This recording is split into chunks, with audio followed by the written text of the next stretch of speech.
Wildlife photographer Ethan Brooks devoured by lion. How will this story unfold? To find out, watch the video to the end. But first, please subscribe to my channel and turn on notifications to get more stories like this. Ethan Brooks crouched low in the tall grass, his camera lens aimed at the golden beast in front of him. The lion stood just 30 feet away, its muscles rippling beneath its thick coat, its amber eyes locked onto him with an intensity that sent a shiver down his spine. He held his breath, finger hovering over the shutter button. He had been waiting for this moment all day, the perfect shot. The sun hung low on the horizon, casting the African savanna in a warm orange glow. It was breathtaking, the kind of scene photographers dream of capturing. But there was something unsettling about the way the lion stood motionless, staring at him. Ethan swallowed hard. "Easy, boy," he muttered under his breath. The lion didn't move, didn't blink. He had photographed hundreds of lions before. He knew their behaviors, their habits. But something about this one felt different. It wasn't just watching him. It was studying him. His heart pounded against his ribs.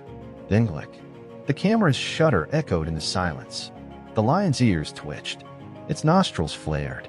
Ethan exhaled slowly, lowering the camera just an inch. "That's it," he whispered. "Just one more." He adjusted his lens, trying to refocus. And then the lion took a step forward. Ethan's fingers tensed around the camera. Another step. The lion's eyes never wavered. Ethan's instincts screamed at him to move, but his body refused to obey. Then, without warning, the lion let out a low, guttural growl.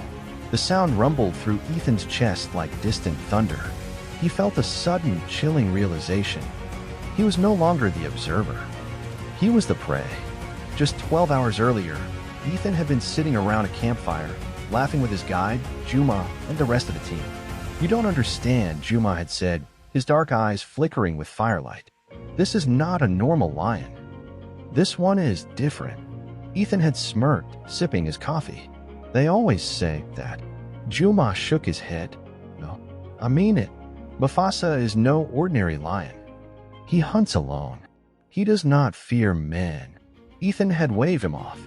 "I've been around lions my whole career. They don't hunt humans unless they're desperate."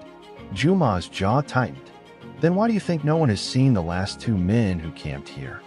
The conversation had ended there. And now, in the fading daylight, alone in the grass with Mufasa watching him, Ethan regretted not listening. The wind shifted.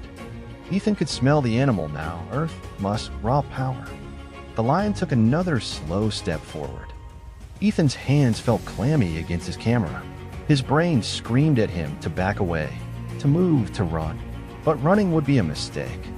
He knew that much. Lions were ambush predators. They chased. They attacked the moment their prey turned their back. Ethan forced himself to stand his ground. Slowly, carefully, he reached for his radio. His fingers found the device clipped to his belt. He pressed the button. "Juma," he whispered.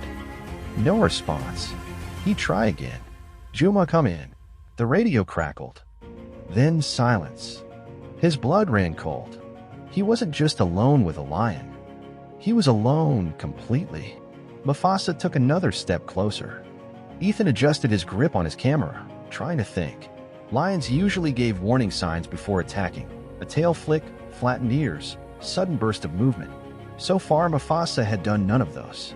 And that was what scared him the most. This lion wasn't behaving like the others. It was waiting for something. Ethan swallowed hard. "Easy, big guy," he murmured again, trying to sound calm. He slowly moved his foot back an inch. Mufasa's ears twitched. Another inch. Mufasa's tail flicked. Ethan took one more cautious step. And the lion growled again. Louder, deeper. A sound that vibrated in Ethan's bones. He froze. The grass rustled behind him. His stomach clenched. Something else was out there. Something moving. The lion wasn't hunting alone. He had made a terrible mistake. The sky darkened, the last traces of sunlight disappearing beyond the horizon. Ethan's breathing was shallow, his heart hammering in his chest. The rustling behind him grew louder, closer. Then a second pair of glowing eyes emerged from the darkness. Another lion. Ethan's hands shook. He had been wrong about Mufasa. This wasn't a rogue lion. This was a trap. He was completely surrounded. Panic clawed at his throat. His only chance was to back away slowly, make himself look non-threatening. But the lions weren't playing by the rules. The second lion stepped into the open. A lioness. Mufasa let out a deep, rumbling sound, a signal. And then she charged. Ethan turned and ran. Branches whipped against his face as he sprinted through the tall grass, his lungs burning with every breath. He didn't look back. He couldn't. His camera bounced against his chest, the lens smacking against his ribs. The lions were right behind him. He could hear their pounding footsteps, the low snarls, the snap of jaws too close for comfort. Adrenaline surged through his veins. He had to find a tree, a rock, anything to climb. His eyes darted wildly. Then he saw it. A twisted, gnarled tree. Just ahead, he pushed himself harder, his legs screaming in protest. 10 feet. 5 feet. He lunged forward, grabbing the lowest branch. His fingers slipped. He fell hard, his camera smashing into the dirt. The lions were almost on him. Ethan scrambled to his feet, hands grasping wildly at the tree. Mufasa let out a mighty roar, the last sound Ethan ever heard. The next morning, Juma and his team found Ethan's camera in the dirt. His footprints ended where the blood began. His body was never recovered. The only evidence of what had happened was his last photograph. A single, blurred image. A lion, mouth open, teeth bared, and then nothing. Ethan's disappearance sent shockwaves through the camp. The initial hours after he failed to return were filled with denial. No one wanted to admit that the experienced wildlife photographer, who had faced danger countless times, could have fallen victim to the very creatures he had dedicated his life to capturing on film. Juma stood by the edge of the campsite. "Nothing," he replied, swallowing the tightness in his throat. No sign of him. The guides worked in silence, their faces set in grim lines. They knew the chances of finding Ethan alive were slim. In these lands, when someone vanished, it was usually for good. Hours passed, the sun rising higher in the sky. Sweat trickled down their faces as they pushed through the tall grass, scanning every bush and shadow for any sign of Ethan. Every so often, Juma would pause, listening for any sound that didn't belong, the distant roar of a lion, the rustle of something moving nearby. But the savannah remained still, as if holding its breath. Finally, they came upon a more gruesome scene. Shredded pieces of fabric caught on a thorn bush, a trail of disturbed grass leading deeper into the wilderness. Juma's heart sank. The evidence was undeniable. Ethan had been attacked, dragged away from the tree where he tried to seek refuge. One of the younger guides looked up, his eyes wide with fear. "What do we do, Juma?" Juma clenched his fists, staring into the distance where the tracks disappeared. "We keep looking, but we need to be careful. Mufasa is out here, and he's not alone." The shadows lengthened as the day wore on. Each passing hour chipped away at the hope of finding Ethan. The reality of what had happened was becoming clearer with every step. Ethan had become prey, caught in the sights of the predators he had so desperately wanted to photograph. Back at the camp, the rest of the team had been informed. Ethan's absence had turned from a minor inconvenience into a growing crisis. People whispered in hushed tones, glancing nervously at the distant tree line as if expecting something to emerge at any moment. The local authorities had been contacted, and a wider search party was being assembled. But for many, it was already too late. Ethan Brooks had vanished into the wild, swallowed whole by the very environment he had sought to immortalize through his camera lens. As the sun began to set, casting long shadows across the savannah, Juma and his team reluctantly returned to camp. They were exhausted, physically and emotionally drained. The feeling of failure hung heavy over them, a weight they couldn't shake off. Juma sat down heavily on a log by the fire, rubbing his hands over his face. His mind kept replaying the last conversation he'd had with Ethan, how eager the man had been to capture the perfect shot, how he'd shrugged off the dangers. Ethan had been brave, yes, fearless. But sometimes, fearlessness blurred into recklessness, and in the wild, that was a fatal line to cross. Juma glanced over at the shattered camera they'd recovered. It was a cruel reminder of what had been lost, a man's passion cut short in the most brutal way possible. He reached for the device, flipping through the last few pictures. The images showed the savannah in all its glory, the wildlife Ethan had been so keen to document. Then he reached the final photograph. Juma's breath caught in his throat. The image was blurry, the edges smeared with dust, but there was no mistaking what it depicted. A lion, mouth wide open, eyes filled with an intensity that seemed almost human. It was the moment Ethan had tried to capture, the moment he had sought to immortalize. But it had also been the last thing he saw. Juma shivered, feeling the weight of that single image.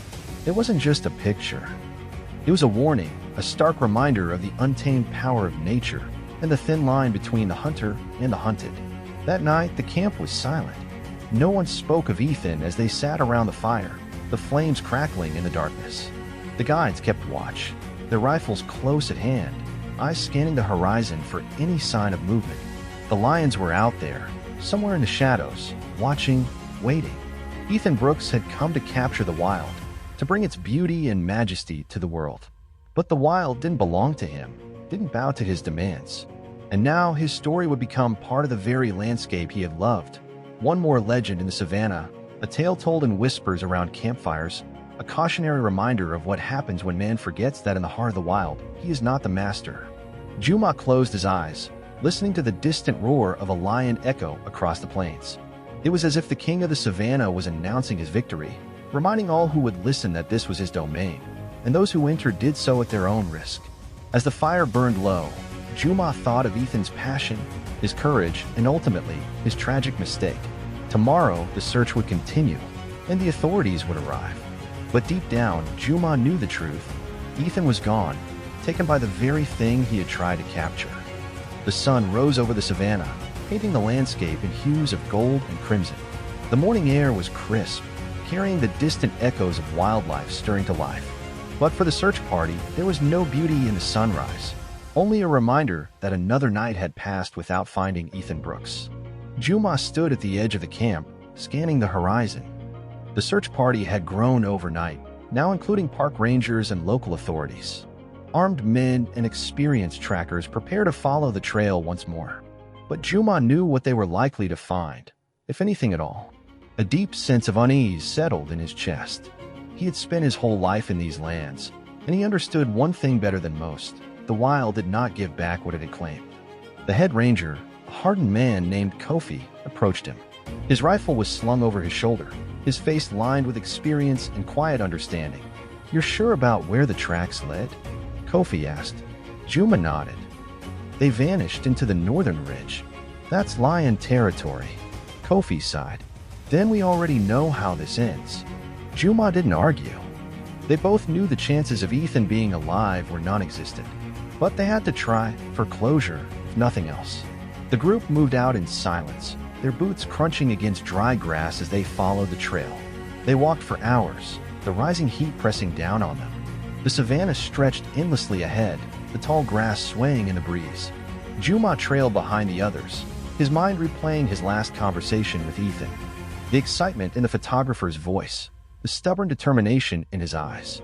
Ethan had been fearless, too fearless. And now, the land had swallowed him whole. A sharp whistle cut through the air. Juma looked up to see one of the rangers signaling from up ahead. The group quickened their pace, closing in on the spot. And then they saw it. The remains were scattered, half hidden beneath the brush. Torn fabric, a broken boot, the shattered lens of a camera.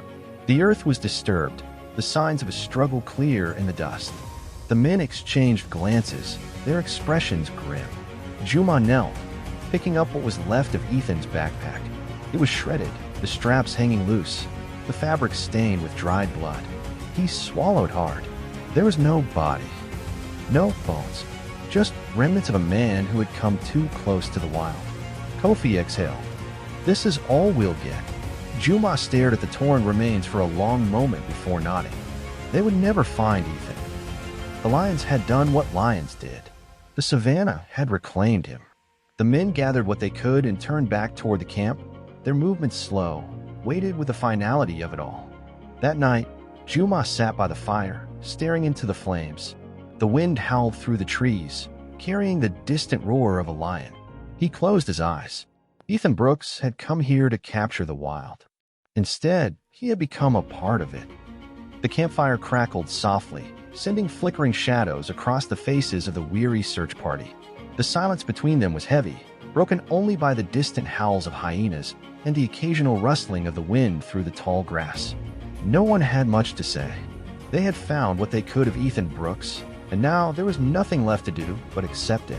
Juma sat apart from the others, staring at the worn, blood-stained strap of Ethan's backpack in his hands. He turned it over slowly, feeling the rough fabric beneath his fingers. A man had carried this. Just hours before, he had walked among them, laughing, confident, believing himself untouchable. Now he was gone. Kofi approached quietly, crouching beside Juma. "You were right about him," he said, his voice low. He didn't respect the wild. Juma didn't answer right away. He just stared at the flames, letting the heat warm his face. "He thought he did," he said finally. "But knowing the wild and understanding it are two different things." Kofi nodded. "We'll report what we found in the morning. There'll be an investigation, but we both know how it'll end." Juma sighed, rubbing a hand over his face. "They'll call it a tragedy, an accident." Kofi gave him a long look. And isn't that what it was? Juma thought about that. Was it an accident? Could it have been avoided? Or had Ethan sealed his fate the moment he refused to listen? Instead of answering, Juma reached for Ethan's camera. Miraculously, the memory card had survived the damage. It was the only piece of Ethan that remained intact, the last thing he had seen, frozen forever in digital frames.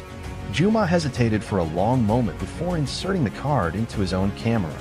The small screen flickered to life, displaying image after image. The vast savanna, a herd of elephants crossing the river, the setting sun casting golden light over the plains. Then the last few shots. Mufasa, the great lion, standing tall, his piercing amber eyes locked onto the lens. A shadow in the grass, something moving, something circling. And then the final image. Blurry, unfocused, snapped in desperation. Jaws wide open, teeth flashing, and then nothing. Juma turned the camera off and exhaled slowly. There was nothing left to say. He set the camera aside, staring into the fire, listening to the night. The lions were out there, watching, waiting. And tomorrow, the sun would rise over the savanna once more, just as it always had, as if nothing had happened at all. The fire burned low, casting faint embers into the night air. The weight of Ethan Brooks' fate settled over the camp like a dense fog, unspoken but deeply felt. No one had the energy to say much, and those who had been optimistic at the beginning of the search now sat with the quiet acceptance of men who had seen this outcome before. Juma stretched his tired limbs, eyes heavy from exhaustion, but sleep wouldn't come. The savanna, so often his sanctuary, felt different now, less predictable, more ominous. He had spent his life guiding outsiders through these lands, teaching them the rules of survival. But men like Ethan, men who believed the world bent to their will, rarely heeded the wisdom of those who knew better. The last images on Ethan's camera haunted him. Mufasa staring straight into the lens. The lion had known, just as Juma had. This wasn't an accident. Ethan had entered the kingdom of lions without permission, and the lions had answered in kind. The next morning, the authorities arrived, stern-faced officials who took statements, marked coordinates, and logged the findings. They asked questions they already knew the answers to, scribbled notes in worn notepads, and nodded solemnly at the evidence. There would be no body to return home. Just the shattered camera, the torn backpack, the remnants of clothing left scattered in the dust. Juma watched the proceedings with a quiet detachment. This was routine for them. The wilderness was unforgiving, and those who underestimated it often paid the price.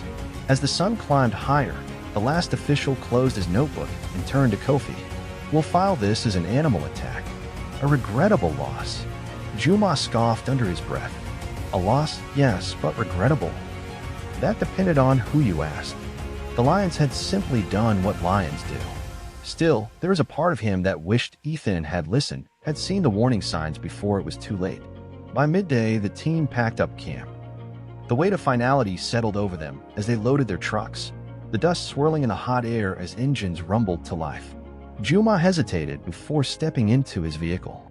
He turned back toward the open plains one last time. Mufasa was out there. He always would be. Watching, waiting. Juma had no doubt that another eager photographer, another thrill seeker, another man who thought himself above nature would come looking for him one day. And when that day came, the lions would be ready. Juma climbed into the truck, shutting the door with a quiet finality. The savannah swallowed the last traces of Ethan Brooks, the wind erasing footprints, the grass standing tall once more. The land did not mourn its prey. It simply continued. And so did the lions. As the convoy of trucks rumbled away from the site where Ethan Brooks had disappeared, a heavy silence settled over the team. No one spoke as the vast, golden plains stretched endlessly before them, the tall grass swaying in the midday heat. The land was quiet, undisturbed, just as it had been before Ethan arrived, and just as it would remain long after. Juma kept his gaze fixed on the horizon, his hands steady on the wheel.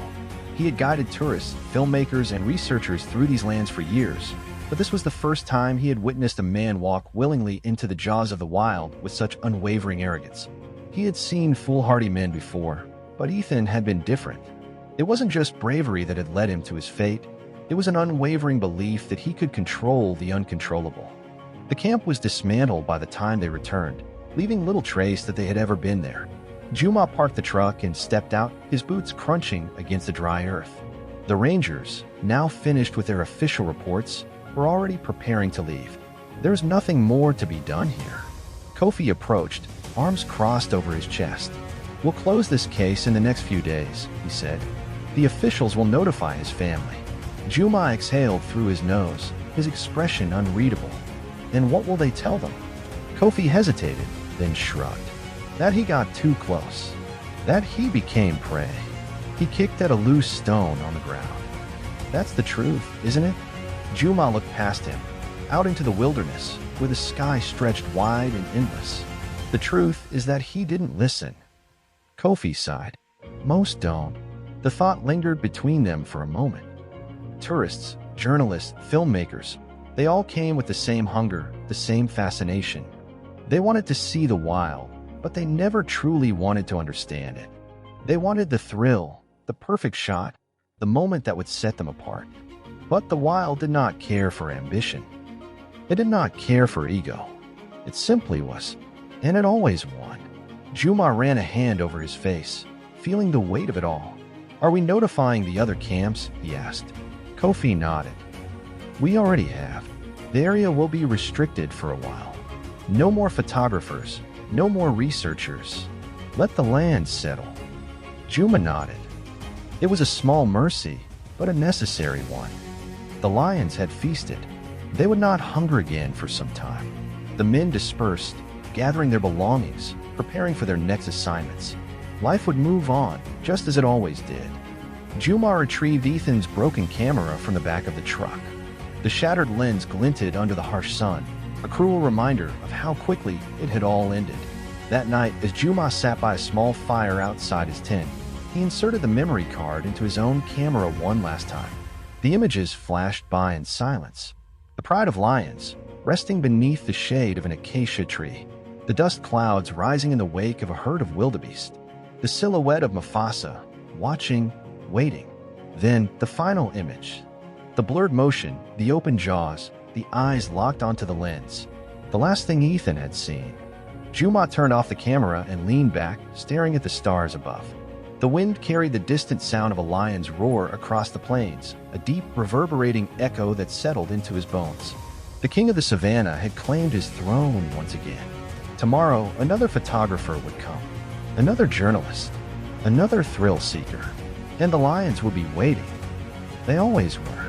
Dawn broke over the savannah, spilling soft golden light across the land. The world moved on as it always had. The wind whispered through the tall grass. The birds called to one another from the treetops, and in the far distance, the deep rumbling roar of a lion announced the beginning of another day. The camp was nearly empty now. The search party had dispersed, and only a handful of men remained to finalize the reports and pack up the last of the supplies. Juma stood at the edge of the site, staring out at the endless stretch of wilderness. It was hard to believe that just days ago, Ethan Brooks had stood here, full of energy, full of confidence, convinced that he could capture the soul of the wild through his lens. Juma had seen men like him before. They came and went, eager to chase danger, to get closer than they should, to tell stories about how they had stood inches away from the untamed power of nature. They believed themselves invincible, as if their cameras, their knowledge, their skill could protect them. But the wild did not recognize their arrogance. It did not play by their rules. And it did not forgive. Juma adjusted his hat and turned back toward the truck, ready to leave this place behind. Kofi was waiting for him by the vehicle, arms crossed, his face lined with the exhaustion of the past few days. "Ready?" Kofi asked. Juma nodded. "It's time." The drive back to the nearest village was long and quiet. The road was rough, kicking up clouds of dust behind them. The other men in the truck spoke little, lost in their own thoughts. There was nothing left to say.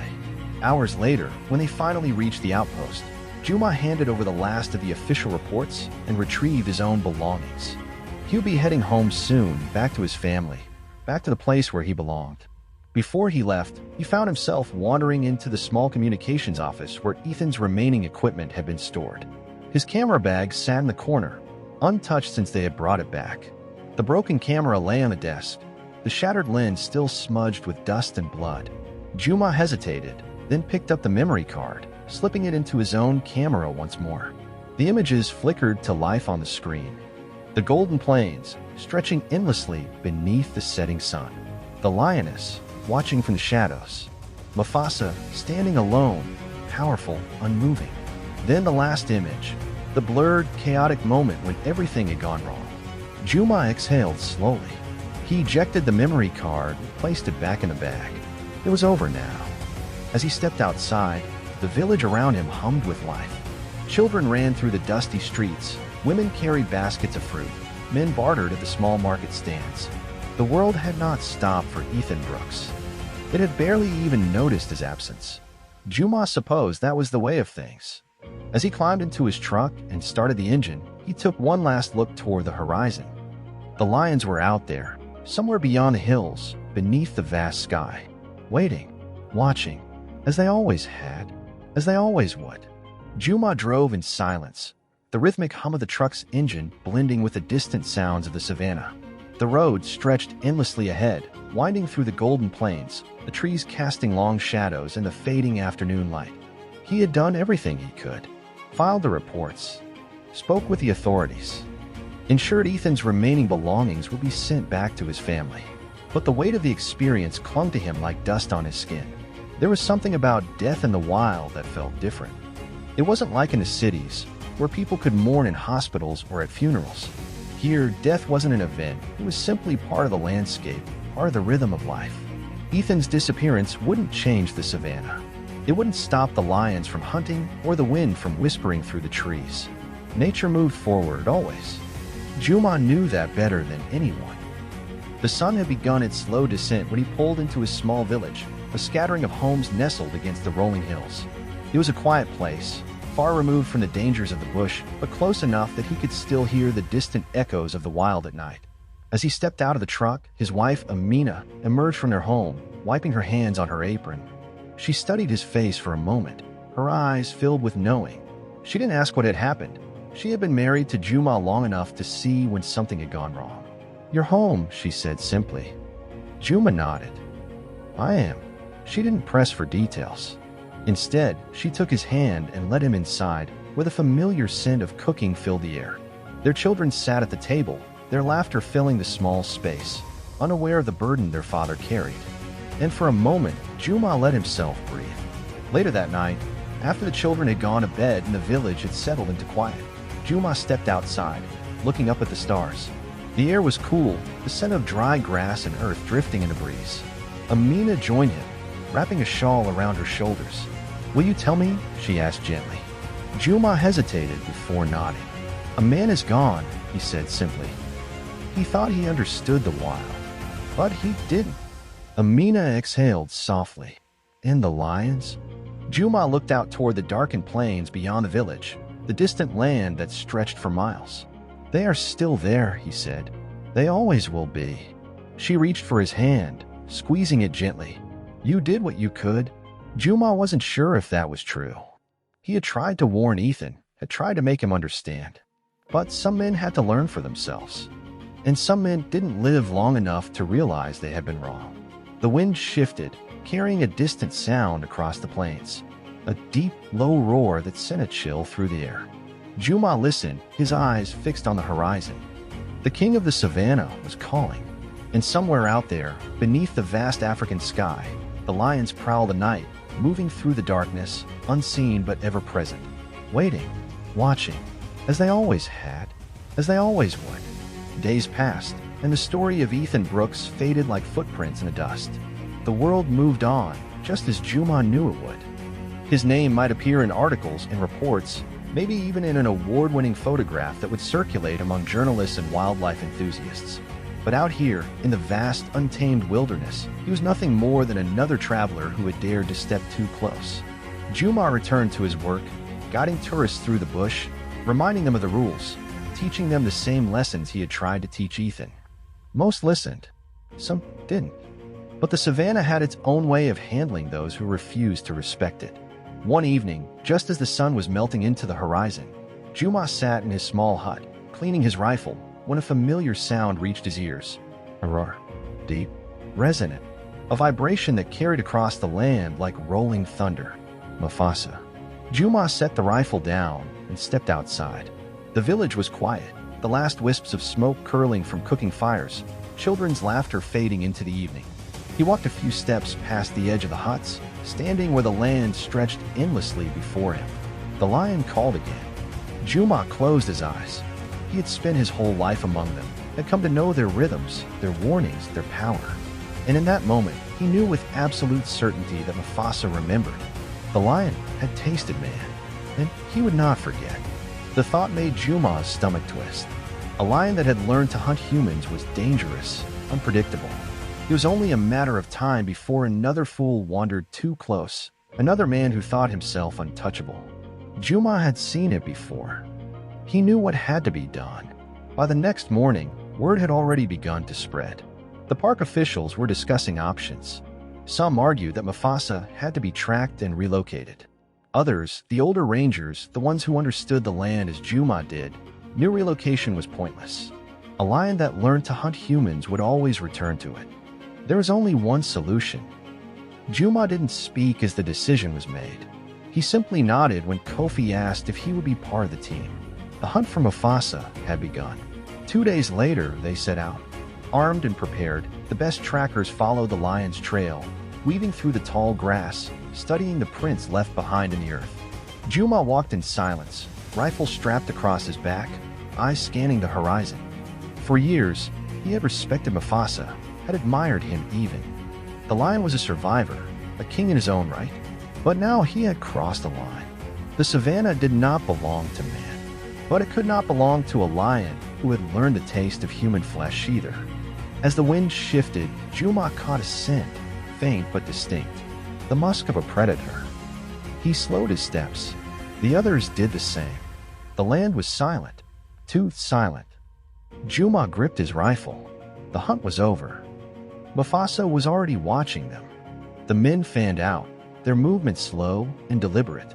Every step through the dry grass felt heavier than the last, the weight of what they were about to do pressing down on them. The rifles were ready, their eyes scanning the horizon, ears straining for the slightest sound. Juma knew Mufasa was here, watching, waiting. The wind shifted again, carrying the scent of something familiar, musky, primal. He raised a hand, signaling the others to stop. The silence of the savannah pressed in around them, thick and suffocating. Then, from the tall grass, a low, guttural growl. Juma turned his head slowly, following the sound. And there he was, Mufasa.